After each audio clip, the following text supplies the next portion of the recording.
Italian fascism was created in 1919 from a ragbag group of nationalists, ex-socialists and futurist artists.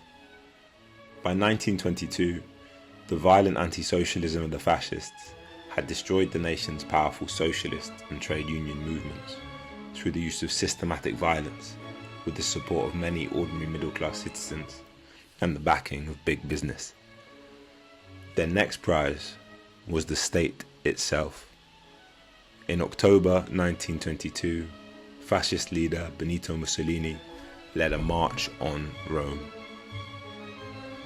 The idea was to frighten the fragile liberal elites and the king into submission, and it worked.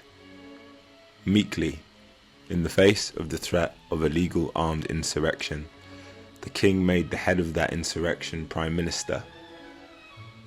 Mussolini was to remain in power for the next 21 years. By 1926, all vestiges of democracy had been wiped out through repressive laws and brutal violence.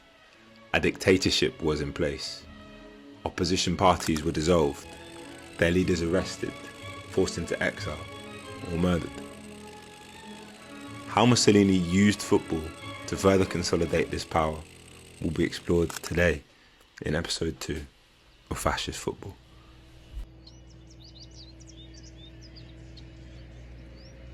In episode 1, we explored the birth of the country of Italy and the incubation of football in the 1800s. The story of Italian football at the dawn of the 20th century can best be told through the story of two great clubs in one great city, here in Milan, which is where we pick our story up. So, where did both clubs come from, and what can their differences tell us about Italian football and Italy at the turn of the century? The origin of both clubs can be traced back to Nottingham, England, where, on the 24th of January 1870, Herbert Kilpin, the son of a butcher, was born. In adulthood, Herbert was a keen amateur footballer and textile worker, who in 1891 moved to Italy to seek employ with Edoardo Bossio. Herbert was part of the less talked about British economic empire, whose tentacles greedily wrapped around the globe in the late 1800s, reaching out from the colonial pink that covered over 1/4 of the Earth's surface on the conventional maps of the day. The economic empire was different from the formal colonial British Empire. It promoted British interests through trade, business, and its biggest export, culture. Whilst economic relationships were at the core of British influence, the informal empire was a lot more than just pounds, shillings, and pence. British teachers, schools, and educational philosophies were in vogue and in demand amongst the elites of Europe, the Americas, and the world. For Britain was not just the most powerful player in world affairs, it was also the most modern. While for much of the 20th century, Britain saw itself as imperturbably tranquil and able to successfully preserve the archaic and the traditional, this is not how it looked to others in the late 19th century. On the contrary, the whirlwind of its industrial revolution, the modernist might of its iron-hulled navy, its development of new technologies of communication like the telegraph, suggested a society in a process of tumultuous change, riding the very edge of a revolutionary wave of social and economic transformation. Britain meant wealth, power, and modernity. And who did not wish to be rich, powerful, and modern? The informal empire embodies what we might call today soft power, compared to the hard-edged, dominant, and violent power of the colonial formal empire. Its power was more fluid and softer, though no less convincing in its influence. Herbert, as a textile merchant, was part of this economic empire and a missionary of both commerce and culture, who, when he moved from Nottingham to Italy in 1891, not only brought his industry, but also his love for the modern and novel pursuit of football.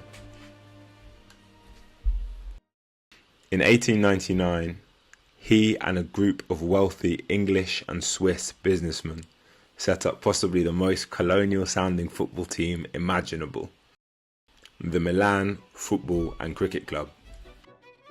Legend relates that he chose the team's red and black shirts because, as a Protestant in Catholic Italy, to many he was the devil.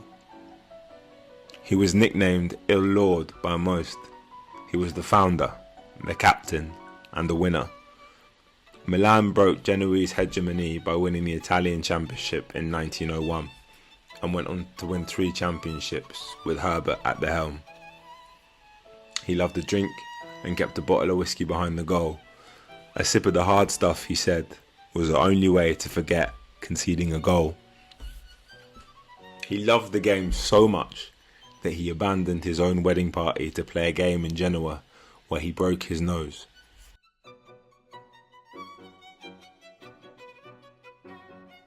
The Anglophilia of Milan was stifling, and like many Italian clubs at the time, was almost a colonial social club for the English emigres to Italy. Its story, as we've seen, is part of a broader one of British economic and cultural influence in the late 1800s. It was not, in most respects, an Italian club, and some weren't happy about this. Internazionale di Milano were founded in 1908 by a group of artists, including Giorgio Mugiani, at a cafe called La Roglio, who broke off from Milan due to its stifling Anglophilia. The reasons for the split were in fact many, but were dominated by discussions over the role of foreigners and Italians. Their foundational quote bears this out, and is worth repeating here in full. It will be born here at La Roglio restaurant, a gathering place for artists, and it will forever be a very talented team. This wonderful night will give us the colours of our crest, black and blue against the gilded backdrop of stars. It will be called Internazionale because we are brothers of the world.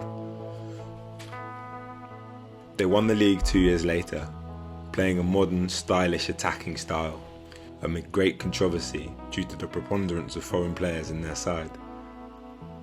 On the way there, they beat their Milanese cousins twice, 5-0 and 5-1. All this whilst playing at the most gloriously elegant stadium, the Arena, an impressive amphitheatre built by Napoleon in the early 19th century.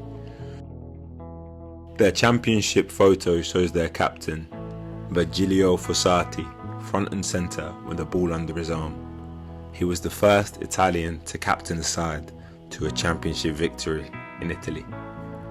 So, here at Inter, confident champions with an Italian captain and an Italian name that speaks to the internationalist and, dare I say, communist soul of the club. Their creation and its success shows how clubs in Italy began to emerge from the shadow of English influence and dominance, as in Florence, Lazio and Juventus. Compare Inter for a second to the Anglo-centric name, culture and playing staff of the Milan Cricket and Football Club.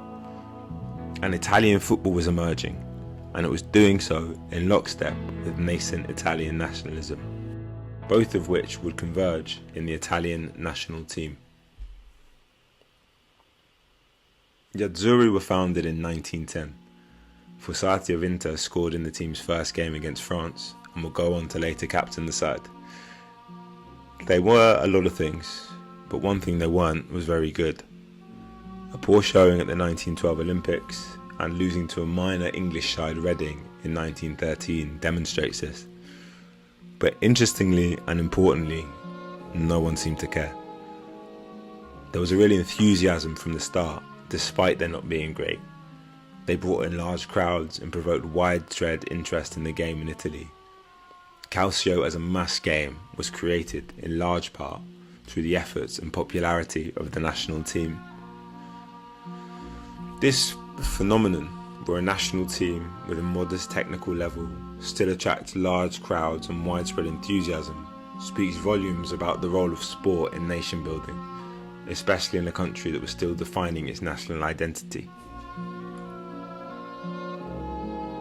The enthusiastic support for the Italian national football team, even in its less technically proficient days, illustrates that sports can serve as a powerful medium for expressing national identity and fostering social cohesion. It highlights that nationhood, patriotism, and the sense of togetherness often rely more on shared symbols, collective narratives, and emotional investments than on immediate results or technical excellence.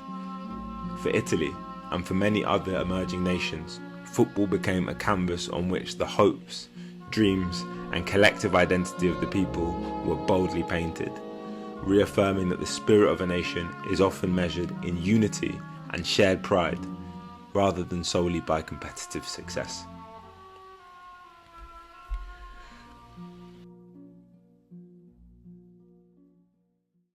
Italy entered World War I in 1916. Italian nationalists attempted to mobilise sport behind the war effort in a way that prefigured fascism's use of football as a potent propaganda weapon in the 1930s. Italy was on the winning side in 1918, but this didn't mean much. In exchange for tiny tracts of land that they gained, the country lost 571,000 lives and saw 450,000 seriously wounded. Beyond the war dead and the war wounded, World War I lacerated Italian society further. It created deep divisions that would lead to near civil war and the destruction of a fragile democracy in the 1920s. The war exhausted Italy's economic resources, the confidence and room for manoeuvre of its liberal elites, and much of the country's patience. The introduction of universal suffrage and the elections in 1918 and 1922 saw Italian politics descend into bitter, violent conflict between the newly formed Communist Party, the Socialists, the Catholic Church and its allies, and the new Fascist Party of the hitherto idiosyncratic socialist Benito Mussolini. We are Know Your Ball, and this has been episode 2 of Fascist Football.